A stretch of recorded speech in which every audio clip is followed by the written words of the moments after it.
বাবু তোমার মাকে বলে দিও আমি কাজে বেরোচ্ছি। দাঁড়া দাঁড়া দাঁড়া বাবা দাঁড়া, একটা কথা ছিল, এই যা গরম পড়েছে একটা কুলার কিনলে হতো না? তোমার বাবা সেন্ট্রাল গভর্নমেন্টের চাকরি করে তো, যে বললেই হয়ে যাবে। আচ্ছা ঠিক আছে, আমি কিনে দেখিয়ে দেবো। ঠিক আছে, যা পারিস করিস কর, কাজে যাওয়ার সময় শুধু ডিস্টার্ব।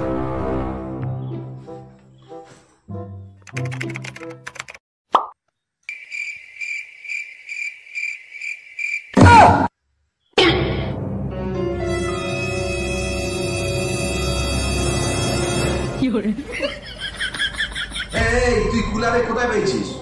হ্যাঁ, কেন বাবা, ওই 500 টাকা দিয়ে এমআই করে নিয়েছি। তাহলে এই টাকাটা মেটাবে কে? এই টাকাটা দিবি কোত্থেকে তুই?